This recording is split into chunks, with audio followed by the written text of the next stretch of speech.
मेरे 10 गाँव के नाम बता दे चंडीगढ़ के मुझे बने, मैं आपको कल्ले कल्ले गाँव का लाइन वाइज नाम बता सकता हूँ। हाँ, मेरी इनसे बहस करा दो, मैं चैलेंज करता हूँ मनीष तिवारी जी को, संजय टंडन जी को, यार वैसे आप मेरे को बताओ कोई बंदा बेचारा कर सकता है?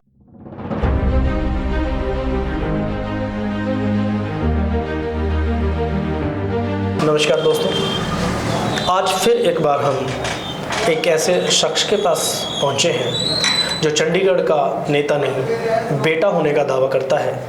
सेक्टर 52 कजेड़ी पिंड, और हमारे साथ बैठे हैं आज़ाद उम्मीदवार लोकसभा प्रत्याशी शकील मोहम्मद जी। सर नमस्कार जी। नमस्कार सर। नमस्कार सर, पहले तो आप हमें ये बताइए कि आप स्टडी पढ़ाई लिखाई आपकी कहाँ से है, कहाँ तक आपने की है, क्योंकि राजनीति करना कोई बच्चों का खेल नहीं है। जी। और माशाल्लाह हमें लगते हैं वो आपकी अच्छी पढ़ाई आपने की है। जी बिल्कुल सर। सबसे पहले तो सर मेरा सारे चंडीगढ़ वासियों को नमस्कार जी, अस्सलाम वालेकुम, सत श्री अकाल, जय भीम जी। सर आपने जैसा कि पढ़ाई की बात की है जी सर, पहले तो मैं थोड़ी हिस्ट्री बताना चाहूँगा बिल्कुल अपने परिवार की। जी। मैं एक बहुत गरीब परिवार में पैदा हुआ था जी। मतलब जब मेरा बचपन गुजरा मेरे को याद है, हमारे घर ना कच्चे हुआ करते थे, बिल्कुल कच्चे घर। ठीक है। और रात को बारिश होती थी, वो पानी टपकने लग जाता छत से। जी जी। तो पहले तो हम उठ के उसको ठीक करते थे जी। यानी कि इतने गरीब परिवार के अंदर मैं पैदा हुआ, और मेरे घर में कोई भी इतना पढ़ा लिखा नहीं था। किसी ने 7वीं की है, किसी ने 8वीं की है, किसी ने 10वीं की है, इससे ज़्यादा पढ़ा लिखा नहीं था। जी जी। और परिवार हमारा यानी कि शुरू से गरीब ही रहा है। ठीक है। लेकिन मैं कैसे बदला, मेरा सारा सिस्टम कैसे बदला? जी। मैंने पढ़ाई की है सर, मैंने एजुकेशन की है। 10वीं तक तो मैंने केजेडी में पढ़ा है सर, सरकारी स्कूल के अंदर 10th। ठीक है। उसके बाद फिर मैं 44 सेक्टर मॉडल स्कूल है 44 में, वहाँ गया सर मैं। जी। उसके बाद सर फिर मैंने बीए की है, ग्रेजुएशन की है, वो मैंने पंजाब यूनिवर्सिटी से की है। ठीक है। उसके बाद सर मैंने एमबीए की है। ओके। ठीक है, यानी कि 17 साल मैंने पढ़ाई की है। ठीक है। तब जाके सर मैं इस मुकाम पे पहुंचा हूँ। जी। तो इसमें मेहनत भी लगी है, परिवार का ही मेरे साथ रहा है। जी जी। मैं अपने पूरे परिवार के अंदर, पूरे परिवार क्या, हमारी जितने भी हमारे रिश्तेदार हैं, हमारी बिरादरी है, उसके अंदर मैं काफ़ी ज़्यादा हाईली क्वालिफाइड हूँ सर। ठीक है। अच्छा, आपके फादर साहब क्या करते हैं? मेरे फादर साहब सर अभी जनरल स्टोर चलाते हैं, किराना की दुकान है मेरा। ठीक है। अच्छा, आपने अपने पंपलेट के ऊपर लिखा है कि चंडीगढ़ का बेटा नेता नहीं। जी। तो ये राजनीति कैसे आपके दिमाग में आई? आप इतने पढ़े लिखे व्यक्ति होने के बावजूद राजनीति की तरफ कैसे आपका रुझान बना? सर आप मेरे को वैसे राजनेता नहीं कह सकते जी। मैं बहुत अच्छी नौकरी करता था। मैं वीवो मोबाइल के अंदर था। ओके। जो एक प्राइवेट कंपनी है मोबाइल्स की। जी। उसके अंदर मैंने 7 साल नौकरी की है। ठीक है। और उसमें मैं मैनेजर की पोस्ट पे था। जी। यानी कि वो बहुत बड़ी पोजीशन होती है। जी जी। और मैं महीने के लगभग 50 से 60 हज़ार रुपये कमाता था। ठीक है। लेकिन दिक्कत क्या थी कि सर जो हमारा वार्ड था, मैं वार्ड विलेज केजेडी में रहता हूँ, जिसमें वार्ड 31 में रहता हूँ, जिसमें विलेज केजेडी आता है, सेक्टर 52 आता है, सेक्टर 61 आता है। यहाँ पे ना हमारे क्या दिक्कत आ रही थी कि जो काउंसलर जीतते थे, जो पार्षद जीतते थे, वो बाहरी होते थे। यानी कि उनका यहाँ घर नहीं था, या ना वो रहते थे, ना यहाँ वो आते थे। वो सिर्फ पार्टी के नाम पे जीत कर चले जाते थे। लेकिन हमारे वार्ड के अंदर, मेरे गाँव के अंदर काम नहीं होते थे सर। लोगों को साइन कराने के लिए भी ना छोटे छोटे फॉर्म के अंदर भटकना पड़ता था। हाँ, जैसे कि राशन कार्ड का साइन कराना है, या कोई वेरिफिकेशन करानी है, कोई आधार कार्ड का एड्रेस चेंज कराना है, 100 तरह के काम होते हैं सर। काउंसलर से 100 तरह के साइन करवाने पड़ते हैं। जो हमारे लास्ट काउंसलर थे शुक्ला जी, उनकी वाइफ थी चंद्रावती शुक्ला जी, वो 45 में रहते थे। अब लोगों को पहले तो यहाँ से 45 जाना पड़ता था, रिक्शा करके या कैब करके या गाड़ी में, जैसे भी वहाँ कैसे भी मतलब मैनेज करके, रिक्शा से, साइकिल से, बाइक से मैनेज करके, जैसे जिसका बनता था वैसे वो चले जाते थे, जाना पड़ता था। अब वहाँ जाओ जी। उसके बाद क्या होता था जी, वहाँ जाके बोलो जी साइन कराने हैं, पहले तो घंटी पे जाओ, टाइम बड़ा लगता था कि साहब बाहर निकलते थे, साहब तो है नहीं जी, सुबह आ जाना जी, शाम को आ जाना। यानी कि ये छोटी छोटी दिक्कतें थी। तो मेरे को यार बड़ा महसूस हुआ कि यार ये गलत हो रहा है हमारे साथ ना, हमारे वार्ड के साथ। तो मैंने सोचा भी मैं अब खुद लोगों की सेवा करूँगा। तो मैंने क्या किया सर, चलो मैंने कुछ काउंसलर से कांटेक्ट किया कि मेरे को ये दिक्कत आती है। उसमें अब मैं नाम नहीं लेना चाहूँगा, उन काउंसलर ने मेरी बड़ी हेल्प की। फिर मैंने क्या किया सर, जो ये साइन वगैरह थे ना, इसमें क्या होता है कि एड्रेस वगैरह अगर किसी ने चेंज कराना है, इसमें किसी भी काउंसलर के साइन चल जाते हैं जी। तो मैं क्या करता था, लोगों से फॉर्म कलेक्ट करके मैंने कचेड़ी में एक ऑफिस खोल दिया था, दफ्तर खोल दिया था। किसी ने राशन कार्ड बनवाना है, पेंशन लगवानी है, ये सारे काम कराने हैं, वो मैं खुद बंदे का फॉर्म भर के उसको तैयार करके साइन करवा के, जिसके भी साइन की जरूरत होती थी, वो बंदे को मैं पकड़ा देता था। यानी कि लोगों को भटकना नहीं पड़ता था। जी जी जी। यहाँ से मैंने सर शुरू किया, लोगों की धीरे धीरे मैंने ऐसे सेवा करनी शुरू की जी। बस मेरे को सर उसमें खुशी मिलने लगी। मैंने जिंदगी में बहुत पैसे कमाए हैं, बहुत काम किया है, बहुत मेहनत की है जी, लेकिन मेरे को जिंदगी में सबसे ज्यादा जो खुशी मिली ना सर, वो इस काम से मिली जब मैंने किसी की हेल्प की, मैंने लोगों के काम किए। उनके चेहरे पे खुशी देख के ना मेरे को बड़ी खुशी होती है सर, अभी भी होती है जी। बस यही सर रीजन है कि मैं इसमें राजनीति कहो या सेवा कहो जी, तो मैं उसमें आ गया जी। तो मतलब आपके दिमाग में ऐसा ये एक सोशल वर्कर का कीड़ा जो ऐसा घुसा अपने लोगों की दिक्कतों को देखकर, बिल्कुल, तो आपने लोगों की सेवा करनी शुरू कर दी, अपने वार्ड की सेवा करनी शुरू कर दी, लोगों की सेवा करनी बिल्कुल शुरू कर दी। तो अब आप मुझे एक चीज़ बताइए कि नेता नहीं चंडीगढ़ का बेटा, ऐसा क्यों?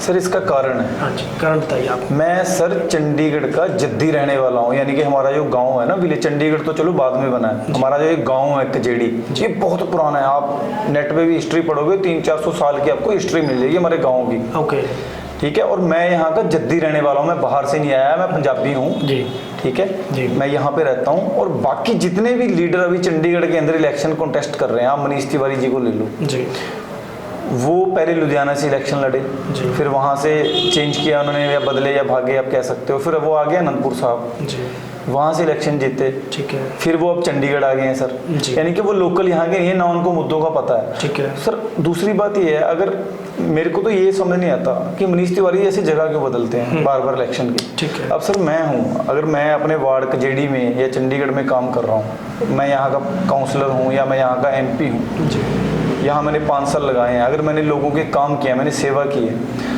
तो अगली बार अगर मैंने इलेक्शन अगर लड़ना है तो मैं यहीं से लड़ूंगा ना सर। अगर मैंने काम किए हैं, मैं क्यों कहूँगा जी, मैं ये थोड़ी कहूँगा मेरे को हरियाणा से। लेकिन ऐसी एक बात है कि आपने कहा कि मनीष तिवारी जी बाहर से हैं, लेकिन 10 साल किरण खेर जी वो भी बाहर से थे, पंजाब से थे, बिल्कुल ठीक है जी, बट वो बॉम्बे में रहते हैं जी, काम उनका वहीं पे है जी। उनको भी तो 10 साल चंडीगढ़ की जनता ने जताया है यहाँ से जी, ठीक है जी। तो मैं किसी पार्टी का पक्ष या किसी पार्टी के विरोध में नहीं हूँ, बट बाहर और अंदर की बात ये आपने कैसे, मतलब सर बाहर के ये कि इनको चंडीगढ़ के मुद्दों का पता ही नहीं सर।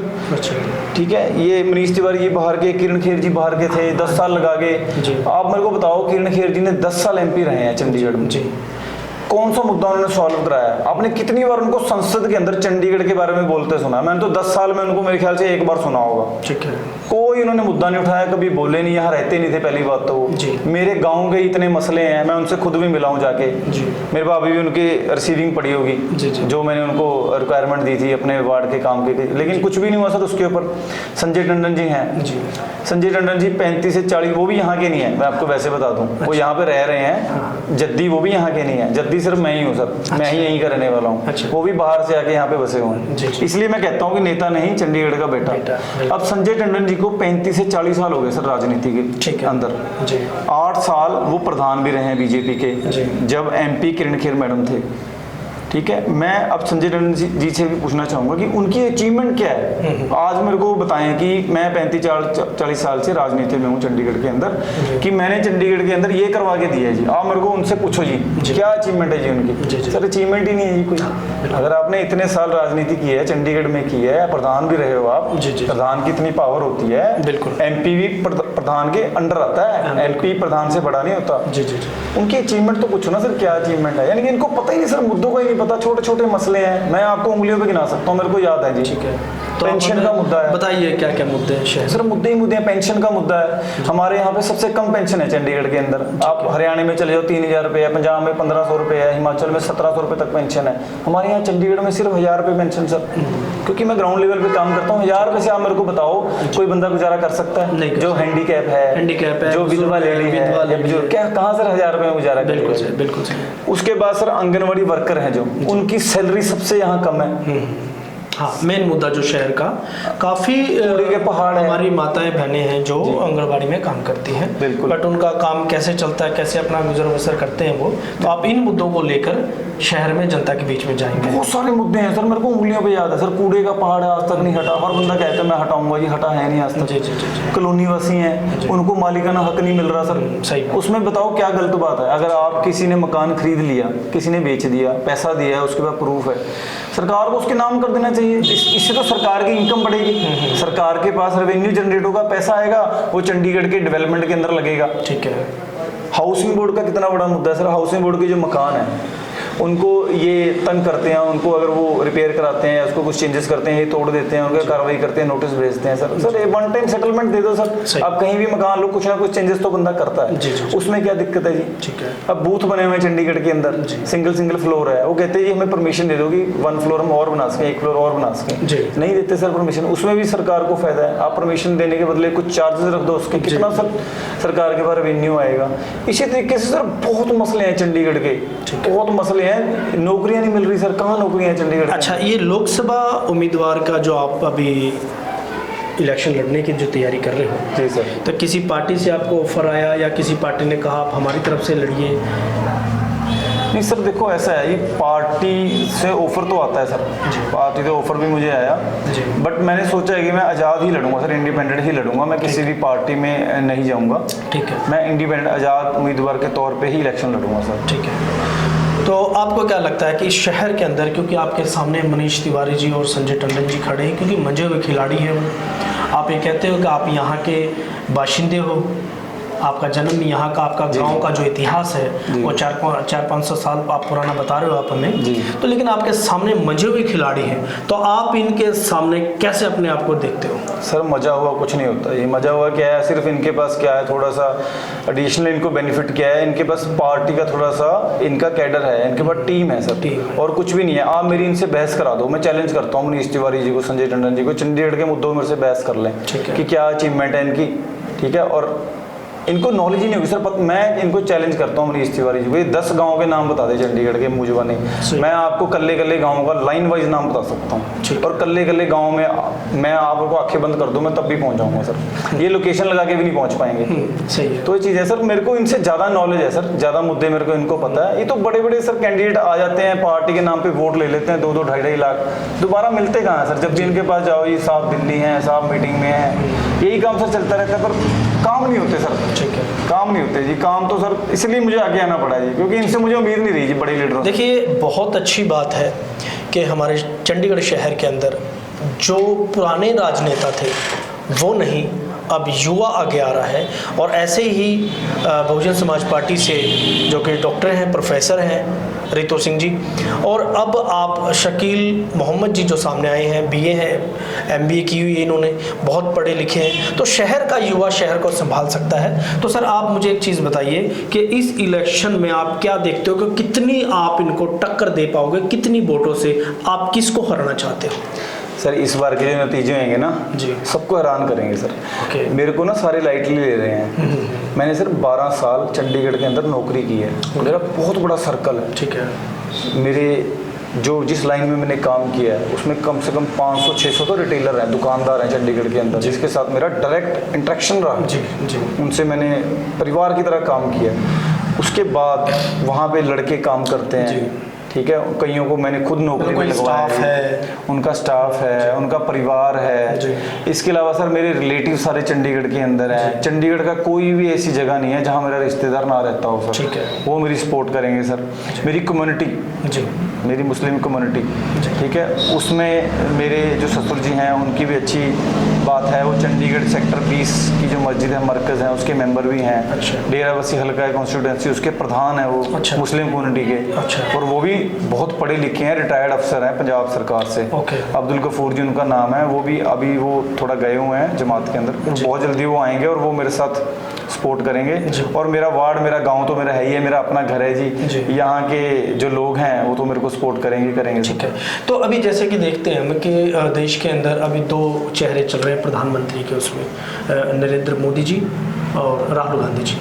तो आपकी क्या विचारधारा है कि प्रधानमंत्री अब की बार देश में कौन होना चाहिए, क्योंकि हम चंडीगढ़ से थोड़ा बाहर चल के बात करते हैं। जी सर, देखो बात प्रधानमंत्री की नहीं होती, बंदा कोई भी हो जी। पहले तो सर बंदा ऐसा होना चाहिए कि देश को बांटे ना हो। ठीक है। अभी जो राजनीति चल रही है वो देश को बांटने की चल रही है, काम पे तो कोई बात ही नहीं करता सर। जब मोदी जी आए थे 10 साल पहले, क्या क्या वादे किए थे इन्होंने जी। इन्होंने बोला था जी बहुत हुई महंगाई की बार, अब की बार मोदी सरकार, क्या महंगाई कम हुई है सर?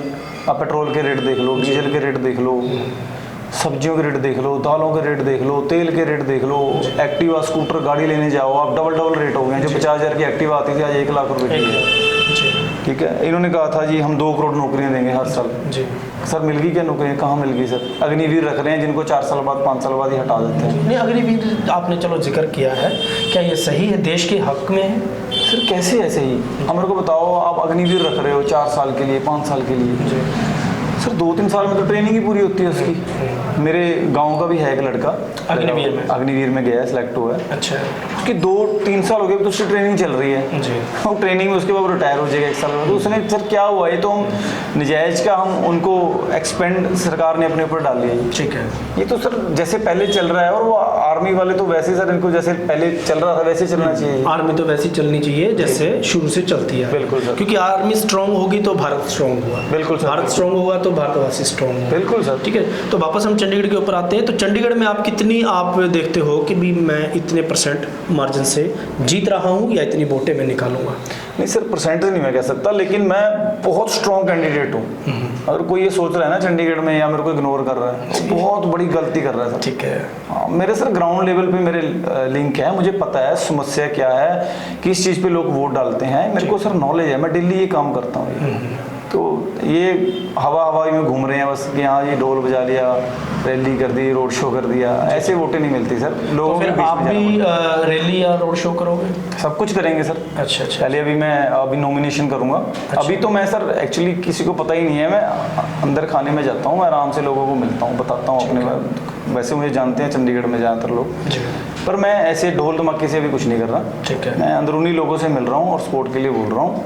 ठीक है। और आप देखना कितने हैरानजनक इस बार नतीजे आएंगे सर। चलो, तो ये थे हमारे साथ शकील मोहम्मद जी, चंडीगढ़ का बेटा, नेता नहीं। तो स्लोगन इनका बहुत अच्छा है कि मैं बेटा हूँ चंडीगढ़ का, मैं नेता नहीं बनना चाहता, मैं बेटा ही बनकर इस शहर की सेवा करना चाहता हूँ। और हम ये देखते हैं कि इन्होंने बताया कि भी मेरी टक्कर में या मेरे सामने जो नतीजे होंगे अब की बार शहर के लोकसभा उम्मीदवार के जो भी नतीजे होंगे वोटों के, अब की बार के नतीजे थोड़े शहर को झंझोड़ के रख देंगे और दिखा देंगे कि आज का युवा क्या चाहता है, किन मुद्दों के ऊपर राजनीति करना चाहता है और क्या चाहता है, और सरकारों से देश के हित में, शहर के हित में और जनता के हित में क्या होना चाहिए, क्या नहीं होना चाहिए। अभी आपने देखा हमारे साथ बैठे थे लोकसभा उम्मीदवार आज़ाद शकील मोहम्मद जी। मैं वीर भारत समाचार से सच के साथ अजमेर पर। नमस्कार।